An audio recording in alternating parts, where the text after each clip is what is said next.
Deputy Commissioner kari Bhoi District o Arpit Upadai, mentaka Sngi ulalum daka Jingialang bat baro ki Seng Saiñ Hima, nari Bhoi District Shuwa ka Sngi Ñiew vot panekran halor ka Jington kam ban penne ya ka suka Saiñ, bat nomi kanu ka huri hura haka Sngi Ñiew vot, ka balong la syai ka Sautrik Jelew.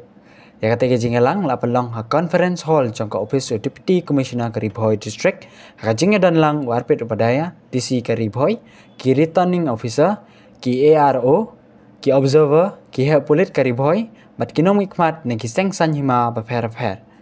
Haba keren hakate ke Sngi nakaliang DC kari Bhoi ulong, pakate ke Jingialang kalong bane keren kerpang, kum ka jingpen kret nang banta ka Sngi Ñiew vot, ka balong la syai ka Sngi. Ban ai jing ikai, syaki Seng Saiñ Hima lor kendan ban pentrekam la syai ka Sngi Ñiew vot. Ban nakaliang DC lo batharu, ikinong yalam jong ki Seng Saiñ partei, bat kipaj ba, bakim day ban penmi kanu ka huri hura, ban nakaliang DC lo pentrekam ru ika kendan ain 144 CRPC habaro kawai kari Bhoi. This meeting was called in the presence of all the counting supervisors, all the AROs and the political parties. And the purpose of this meeting was to brief the political parties about various rules of the counting, the protocols of counting, and to clear their doubts, whatever if they are having.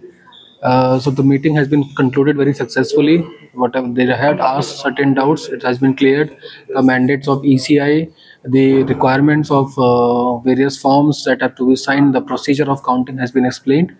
And again, the one appeal has been made to maintain the law and order for after tomorrow's or after the results tomorrow. And they have been briefed about section 144, which is there. And regarding this, like the a meeting has been concluded on this.